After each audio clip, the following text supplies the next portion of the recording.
Família no padrão de Deus é o tema da nossa reflexão de hoje. E o versículo, um único versículo que nós leremos, que vai trazer ou vai jogar luz sobre o tema que nós vamos abordar, é o texto de Jeremias capítulo 33, versículo 3. Todo mundo sabe de cor, quer ver? Clama a mim.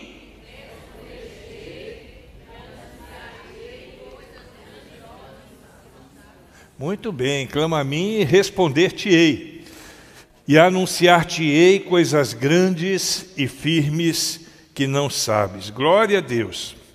Nós estamos no mês de maio. O mês de maio, ele originalmente, normalmente, é o mês da família nas igrejas batistas. Aliás, em várias comunidades de fé, não só nas igrejas batistas, o mês de maio ele sempre tem a representação do mês da família. Acontece que esse mês nós dedicamos a maior parte dos dias para a nossa campanha de missões, que por sinal foi uma bênção, né? Nós extrapolamos de novo o nosso alvo, até agora em mais de 20%. Provavelmente a gente chega nos 30% ou 40% acima do alvo que foi estabelecido. E por conta disso, nós não focamos no tema principal do mês, que é a família. Mas eu não poderia deixar de passar o mês todo sem fazer pelo menos uma reflexão que seja focada nessa temática tão importante. E assim sendo, a base da minha reflexão, da minha preleção de hoje, é uma família no padrão de Deus.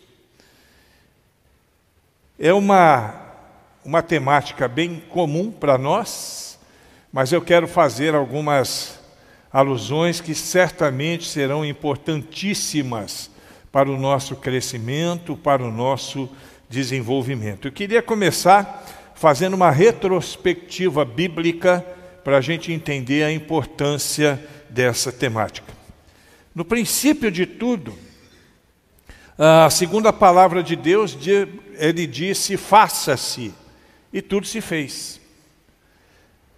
Concluía assim a obra da criação, e Deus agora não só com palavra, mas com as próprias mãos, de uma forma bem especial, ele cria o homem à sua imagem e semelhança e o coloca no lugar de delícias e de paz, chamado Éden. E Deus viu uma coisa, ele percebeu que o homem estava só. Aliás, ele sabia disso, né? Deus sabe todas as coisas. A gente fala assim de uma forma assim, bem simplória para a gente poder entender essas questões. E ele viu que o homem estava só e decidiu fazer-lhe uma companheira, uma companheira que fosse idônea, e assim foi criada a mulher. E Deus os abençoou dizendo, isso está registrado lá em Gênesis capítulo 1, versículo 28, tenham muitos e muitos filhos, espalhem-se por toda a terra e dominem sobre toda a criação. Então nasceram os filhos, começaram a nascer filhos, e alguns acham que era apenas Adão, que era Caim e Abel, né? Mas não, foram muitos filhos que nasceram desse relacionamento, e assim a primeira instituição divinamente criada, a base de tudo, está sendo formada no mundo, é a família. Deste jeito, tudo que Deus faz é bom. E cremos que Ele, quando criou a família, Ele criou a família perfeita, segundo o seu padrão, para que ela pudesse ser a base de todas as outras instituições. E o propósito inicial de Deus é que a família fosse uma extensão dos céus, literalmente um pedacinho do céu. Certamente esse era o propósito de Deus. Contudo, chegou o pecado ao mundo. E o pecado entrou ao mundo. E aí eu quero abrir um parênteses para uma seguinte questão. Por que Deus permitiu a entrada do pecado no mundo? Essa é uma questão que muita gente pergunta, né? Não só as pessoas que não frequentam as nossas reuniões, que não frequentam a igreja, mas até mesmo pessoas dentro da igreja Se Deus é perfeito, né? Se Deus é santo, se Deus é justo, se Deus é reto, se Deus é soberano, por que Ele permitiu que o pecado entrasse ao mundo? Porque um Deus santo, um Deus justo, um Deus reto e soberano, Ele é capaz de prevenir o mal. Ele deseja eliminar o mal do universo, e isso é uma verdade, e nós sabemos disso. Então, por que Deus permitiu que o mal entrasse para poder trazer tanto transtorno em toda a sua criação, que era perfeita? Primeiro, Deus poderia mudar a personalidade de todas as pessoas para que nós pudéssemos não pecar. Deus teria poder para fazer isso. Só que isso também significaria que Ele estaria tirando de nós um dos atributos mais importantes que nós temos, que é a liberdade, o livre-arbítrio. Nós não seríamos capazes de escolher entre o certo e o errado. Nós seríamos programados apenas para agir corretamente. Seríamos como robôs. Deus poderia ter feito isso, mas estaria nos transformando em robôs. E se Deus tivesse escolhido fazer isso, certamente não haveriam relacionamentos significativos entre Ele e a sua criação. Não teria sentido, não haveria um relacionamento. Sendo assim, eles poderiam responder ao seu amor e confiar nele, ou escolher a sua própria vontade. O livre-arbítrio, desde o início, nos dá essas duas possibilidades.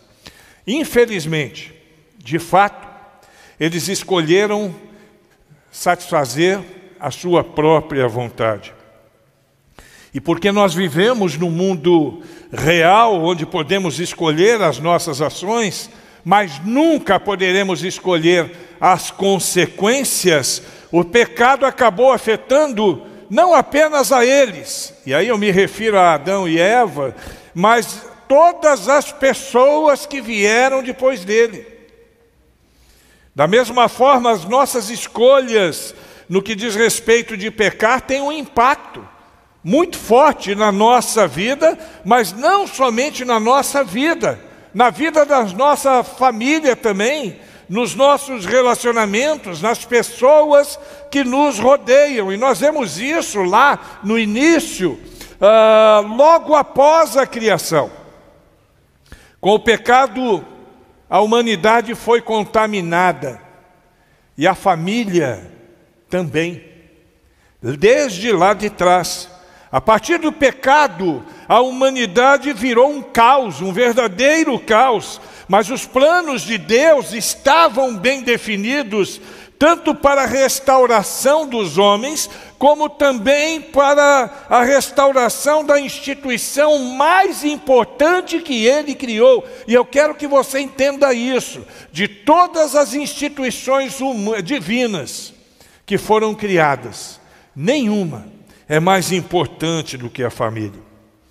E ao enviar Jesus para morrer na cruz, o plano de Deus não apenas incluía livrar-nos da morte eterna, mas também restaurar tudo o que havia sido contaminado pelo pecado, inclusive a família.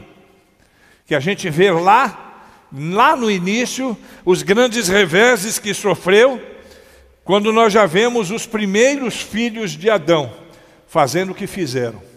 Caim matando Abel. A coisa ficou feia. Continuando a nossa caminhada, e é muito importante esse pano de fundo para que a gente possa chegar no objetivo que nós queremos chegar mais adiante. A história se desdobra com muitos acontecimentos. Todos eles podendo ser vistos no livro de Gênesis, que mostra desde a criação até o início do povo de Israel, né? A o início da formação do povo de Deus. Nós vemos, por exemplo, mais adiante, já no finalzinho do livro de Gênesis, começo do livro de Êxodo, Israel escravizado pelo Egito, e todos nós conhecemos essa história. E no começo do livro de Êxodo, nós vemos a proposta de Deus se desdobrando através, os propósitos de Deus, se desdobrando através de Moisés, que haveria de ser o condutor, o resgatador de todo aquele povo da escravidão, conduzindo-os à terra prometida. Vai ligando os pontinhos, para que a gente possa chegar onde quer. O povo de Israel, então, saiu do Egito, e de todas as marcas, a marca mais significativa, que certamente ficou na memória de todas aquelas famílias, certamente foi a marca do sangue do Cordeiro, que foi imaculado e que havia sido colocado nos umbrais de cada casa, quando Deus mandou a morte sobre os primogênitos daquela terra, sobre todos os primogênitos. Só não haveria a morte dos primogênitos nas casas em que o sangue do Cordeiro estivesse como sinal. E o povo de Israel então saiu do Egito. E essa marca então, ela é muito significativa para o nosso entendimento a respeito de nós mesmos. Todos os que tinham a marca do Cordeiro nos umbrais de seus lares foram salvos da destruição que foi derramada sobre aquele lugar. E existe aqui uma analogia bem interessante e até fácil. Analogia bem fácil de perceber. É a analogia do sangue de Jesus Cristo. Sangue que nos dá liberdade, que nos resgata da escravidão. Sangue que restaura a nossa vida, sangue que também restaura a nossa família. Numa profecia a Abraão, ali no livro de Gênesis, Deus promete que nele seriam benditas todas as famílias da terra. Mais uma vez, obviamente fazendo uma alusão a Jesus Cristo, que viria de sua descendência, e que salvaria a humanidade do pecado e de todas as consequências do pecado.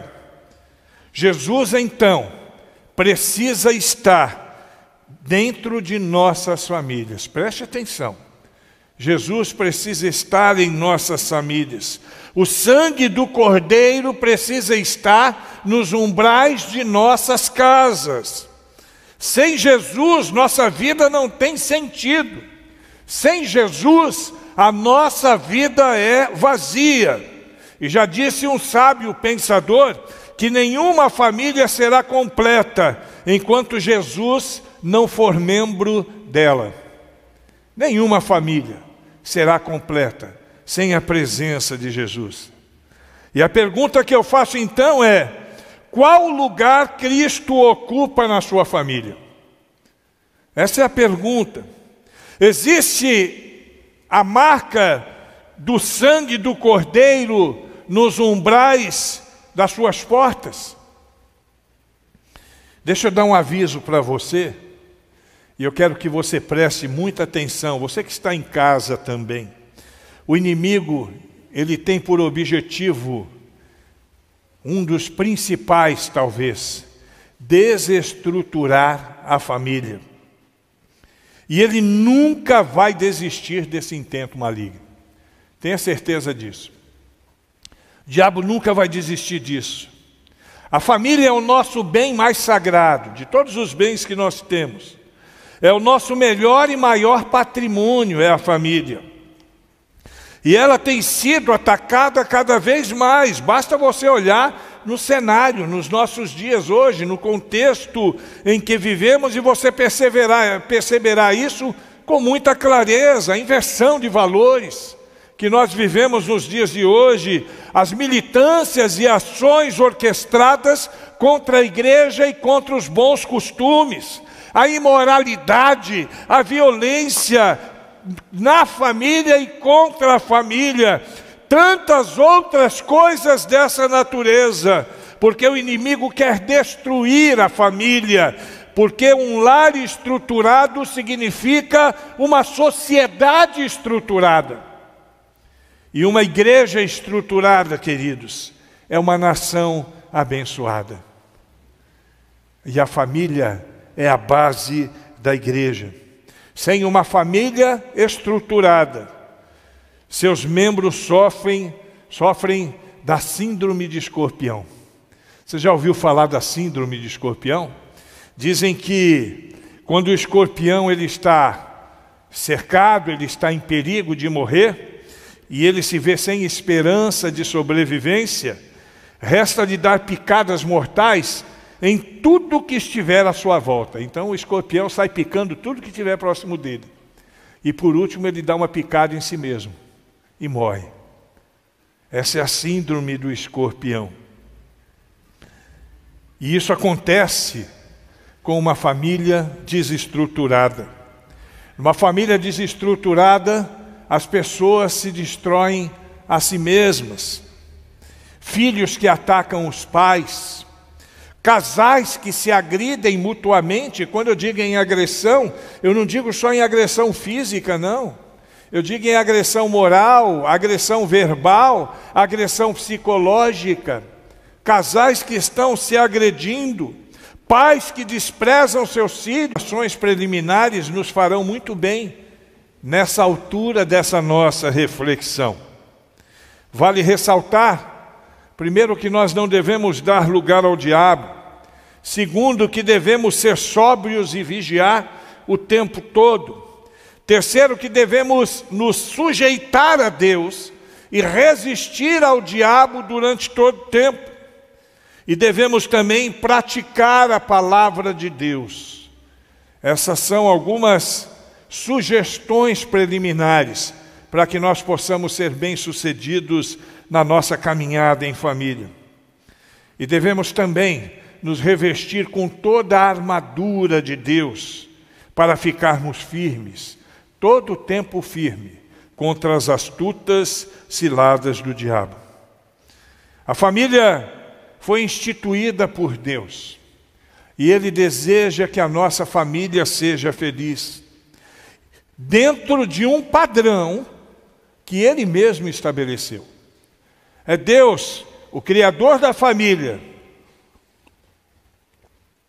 quem estabelece o padrão de uma família, segundo a sua vontade. Satanás é o maior destruidor da família. Todavia, ele não consegue destruir tudo ao seu redor, pois o maior defensor, assim como Satanás é o maior destruidor da família, o maior defensor da família é o próprio Deus.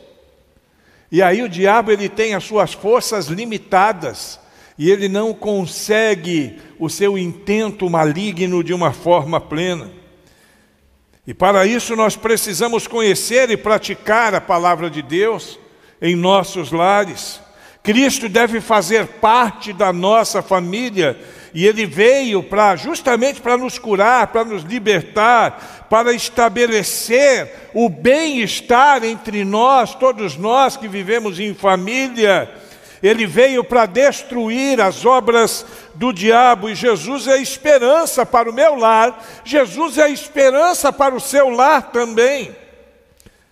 A família continua sendo um projeto de Deus, e vai continuar sendo para sempre.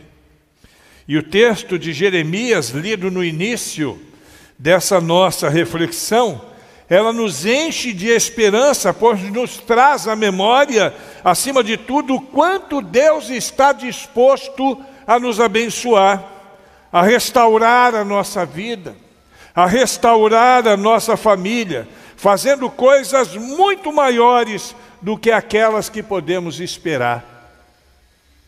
Você acredita nisso como eu? Eu creio nisso. Você crê? Diga amém. Amém.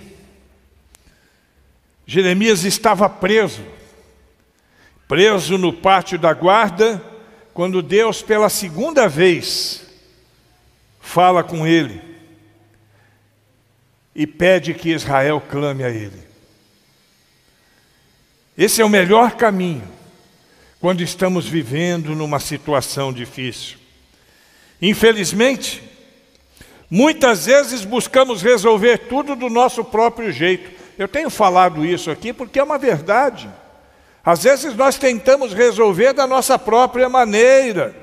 E só quando não há mais jeito nos lembramos que deveríamos procurar a Deus. Colocar Deus na situação para que possamos alcançar os nossos objetivos. Quantos problemas familiares teriam sido evitados se simplesmente clamássemos ao Senhor na hora certa? Clama a mim, diz o texto sagrado. E a pergunta agora é: como está a minha família? Essa é a pergunta. Se está tudo bem, está tudo ótimo, não há necessidade de estabelecer um padrão, essa palavra de hoje então não é para você.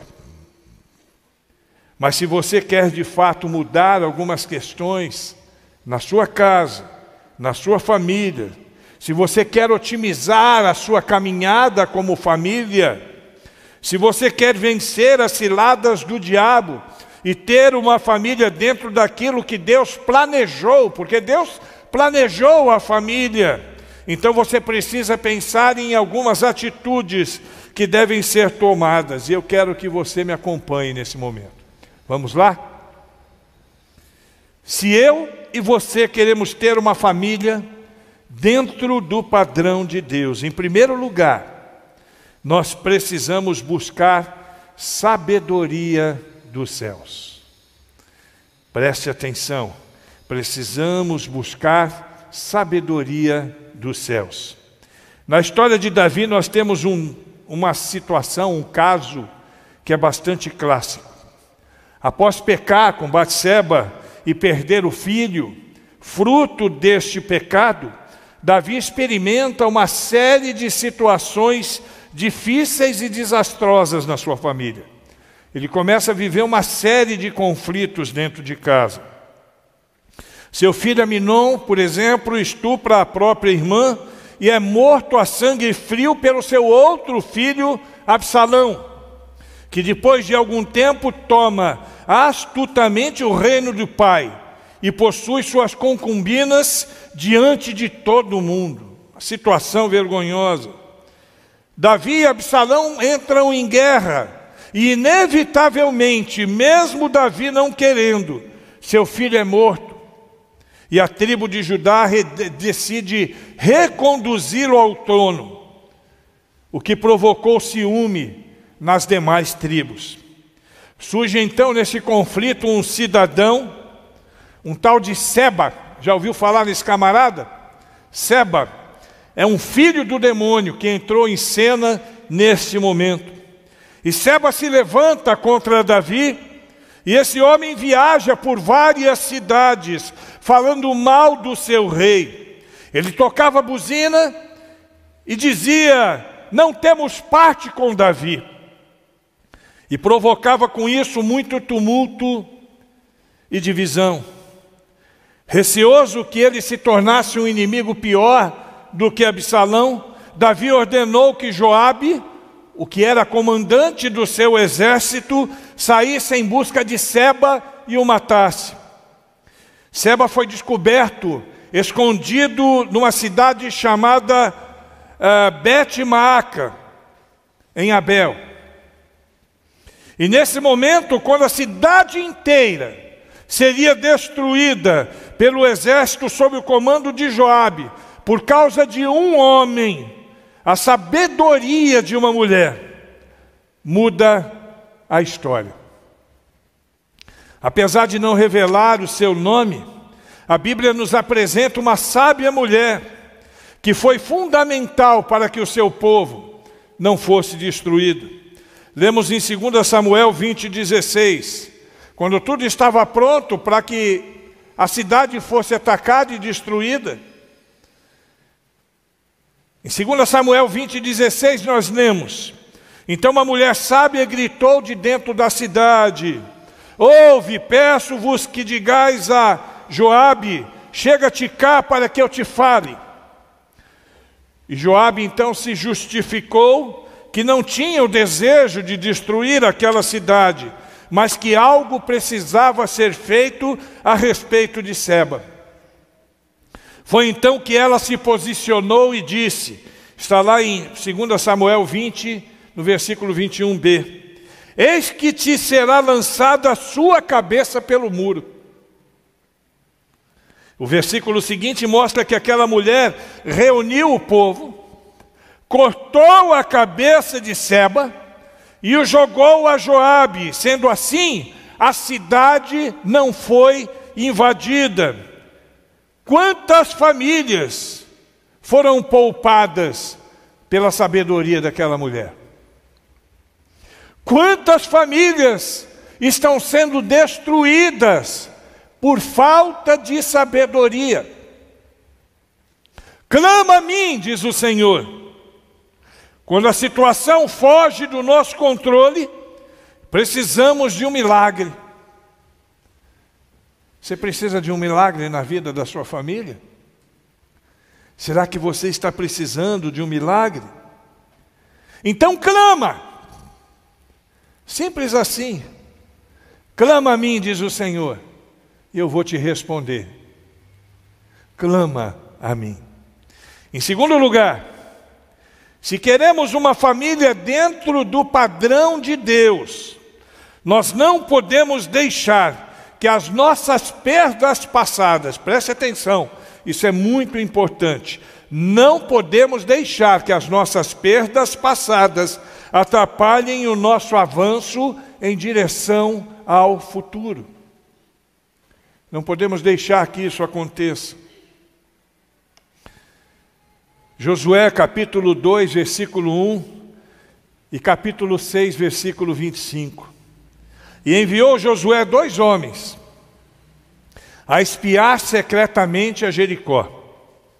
Foram, pois, e entraram na casa de uma mulher prostituta, cujo nome era Raabe.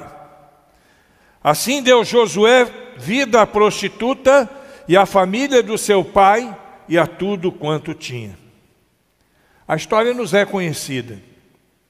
Aquela mulher tinha tudo para ser uma derrotada, por causa do tipo de vida que vivia. Era uma prostituta, ela se prostituía. No entanto, Deus mudou a história daquela mulher.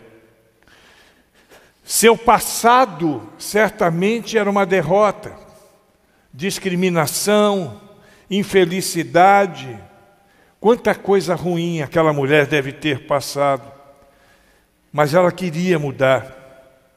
E ela aproveitou a oportunidade e com sua atitude ela salvou não somente a sua vida, como a vida de toda a sua família. Glória a Deus. Em Lucas 17, versículo 32, quando falava da sua volta, Jesus advertiu dizendo assim: lembrai-vos da mulher de Ló. Lembra? Conhece a história da mulher de Ló? Ela olhou para trás e virou o quê? Uma estátua de sal. Sim, queridos, olhar para trás, viver no pecado, paralisa a gente. Faz com que nós viremos uma estátua.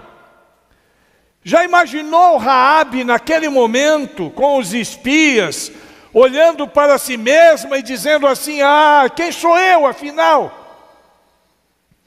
Minha sina é morrer mesmo, pelo menos eu vou ter uma morte mais rápida.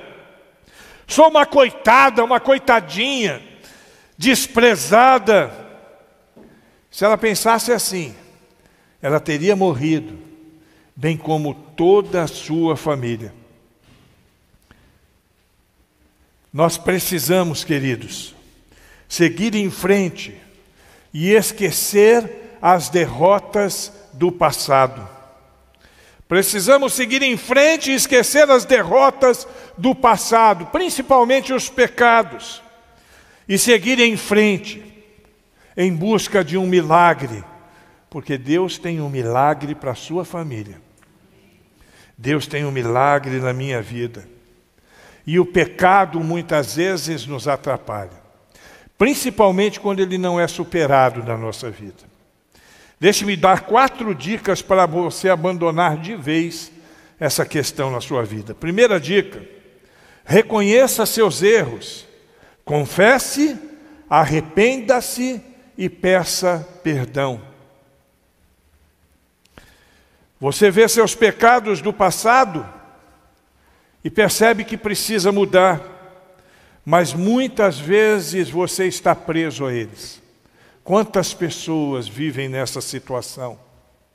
Quantas pessoas não conseguem se libertar e por conta disso ficam imobilizados, deixando o diabo fazer a festa na sua vida e na vida de sua família? Se arrepender, confessar e deixar para trás o pecado significa que você não apenas se arrependeu dele, mas que você deseja e tem e reconhece que tem uma grande mudança no seu coração, na qual você fez um pacto com Deus de viver não mais por si próprio, mas para a glória dele. E deixa eu te dizer uma coisa: Deus cumpre todos os seus pactos, todos eles. Você confessa seus pecados, clama a Ele, e Ele te perdoa. 1 João 1,9 diz: se confessarmos os nossos pecados, Ele é fiel e justo para nos perdoar os pecados e nos purificar de toda injustiça. E no Salmo 51, versículo 10, nós lemos: cria em mim, ó Deus, um coração puro e renova em mim um espírito reto. Segunda dica que eu quero te dar: receba perdão, receba o perdão de Deus e se liberte de uma vez por todas. O grande problema é que muitas pessoas continuam presas mesmo depois de perdoadas. Eu gosto muito de uma expressão, eu uso sempre: passar régua. Eu sempre uso essa expressão, passar a régua. Com o perdão consumado na nossa vida, nós podemos ter um recomeço. Podemos recomeçar. A culpa dos pecados que você cometeu no passado, ela é tirada. Nenhuma condenação há para aqueles que estão em Cristo Jesus. Você nunca mais vai precisar se preocupar com aqueles pecados. Você pode tirá-los da sua conta, porque Deus já fez isso. Eles foram totalmente perdoados. Preste atenção, meu irmão. Não fique prisioneiro dos seus pecados do passado. Agora você tem a chance, depois de perdoado, de uma reviravolta completa, uma vida totalmente nova. Você pode e deve deixar o pecado para trás. Miqueias capítulo 7, versículo 19, nós lemos: tornará a piedade de nós, sujeitará as nossas iniquidades, e tu lançarás todos os nossos pecados nas profundezas do mar. Glória a Deus. Colossenses 1, 13 e 14 nós lemos: o qual nos tirou da potestade das trevas e nos transportou para o reino do Filho do seu amor, em quem temos a redenção pelo seu sangue, a saber, a remissão dos pecados. Hebreus capítulo 10, 19, ainda no mesmo raciocínio: e jamais me lembrarei dos seus pecados e de suas iniquidades. Às vezes nós estamos nos moendo por questões que já foram resolvidas. Salmo 103, versículos 12 e 13, nos traz uma visão bem clara a respeito disso. Assim como está longe o Oriente do Ocidente, assim afasta de nós as nossas transgressões. Assim como um pai se compadece dos seus filhos, assim o Senhor se compadece daqueles que o temem. Deixa o seu pecado para trás, irmãos. Se arrependa, confesse, Reconheça, se arrependa, confesse e deixe, e o Senhor te dará a vitória. Terceira dica: assuma um novo coração e uma nova mente. Isso é importante. Você precisa assumir uma nova mente. Você precisa mudar a sua atitude mental. A nossa atitude mental muda quando nós somos perdoados. E nós precisamos assumir isso. Mesmo que você ainda esteja sendo tentado, e isso não vai deixar de acontecer. Mesmo que você esteja sendo tentado, você tem um novo coração. Você tem a mente que Deus lhe deu. E o seu desejo agora precisa ser voltado para o bem. Em vez de perseguir os seus velhos hábitos e interesses, o seu interesse agora deve estar no reino dos céus. E você deve buscar as coisas que são de cima, que estão acima com Cristo. Você não precisa mais ser escravo para cometer pecados só porque é tentado. Nós somos tentados, mas Deus nos dá a condição de lidarmos com todas as nossas tentações. 1 Coríntios capítulo 10, versículo 13 diz assim: não sobreveio a vocês tentação que não fosse comum aos homens. E Deus é fiel, glória a Deus, Deus é fiel. Ele não permitirá que vocês sejam tentados além daquilo que vocês podem suportar. Mas quando forem tentados, Ele mesmo providenciará um escape para que o possam suportar. Você pode dar um glória a Deus? Tentação está aí, o tempo todo. Mas Deus nos dá condições de lidarmos com ela. A nossa vida muda, e quando a nossa vida muda, a vida da nossa família muda. Todas as coisas se fazem novas. Quarta dica: avance nesse novo e vivo caminho. Avance por ele. Agora você está pronto para seguir em frente, perdoado por Deus. Você pode seguir em frente, lutando pela sua família, por uma família transformada, por uma família dentro do padrão de Deus. Seu amor a Jesus e a sua gratidão por tudo o que Ele fez, por tudo o que Ele é, o leva a segui-lo como um verdadeiro discípulo. E isso vai ser refletido não somente na sua vida, mas na vida de todas as pessoas que estão ao seu redor. Você coloca o seu passado firmemente para trás. E não importa o que Satanás venha te dizer, o seu futuro está cheio de esperança e de fé. Filipenses 3, versículo 13 a 14. Irmãos, quanto a mim, não julgo que o haja alcançado, mas uma coisa faço, é que esquecendo-me das coisas que ficaram para trás, e avançando para as que estão diante de mim, prossigo para o alvo pelo prêmio da soberana vocação de Deus em Cristo Jesus. E o próprio Jesus é quem diz em Lucas 9,62, ninguém que lança a mão ao arado e olha para trás é apto para o reino de Deus. E lá Paulo, em Romanos capítulo 8, versículos 13 e 14, conclui: porque se viverdes segundo a carne, morrereis.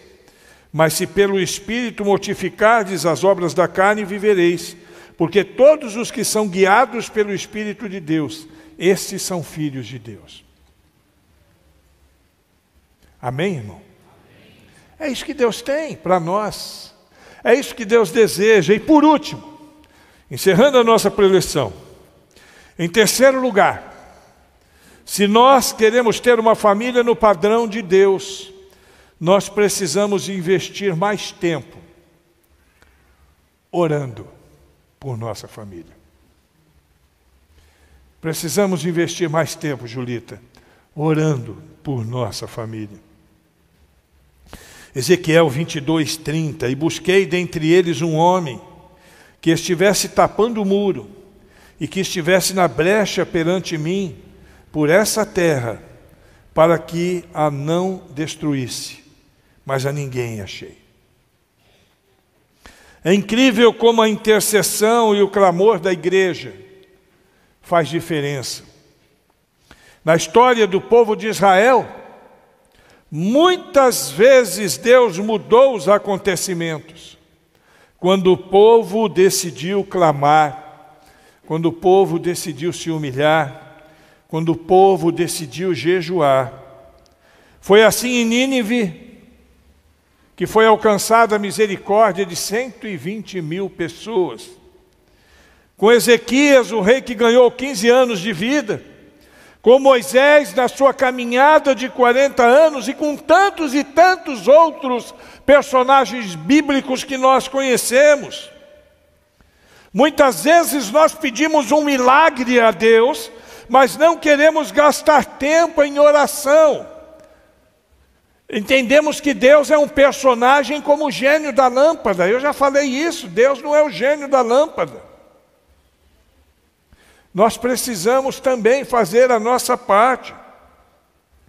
Como eu posso querer algo de um Deus que eu não conheço?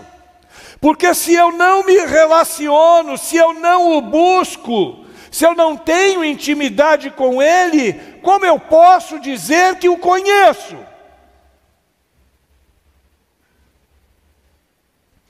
Clama a mim, é a ordem de Deus. Clama a mim. Será que estamos interessados na salvação de nossa família? Se estamos interessados, se queremos ter uma família no padrão de Deus, Jeremias, nós precisamos clamar. Clamar com interesse, clamar com esforço, clamar com um foco definido, clamar com prontidão e clamar com um tempo de qualidade. Tempo de qualidade significa você separar aquele tempo para oração. Você fazer isso com dedicação. Fazer isso focado de fato. Não apenas com uma atitude religiosa. Tem muita gente que só ora como se fosse uma atitude religiosa. Nós precisamos romper com isso. E eu espero, irmãos, que de todo o coração, eu espero que essa palavra não somente traga conforto aos nossos corações, mas principalmente despertamento, para que nós possamos ajustar as nossas vidas.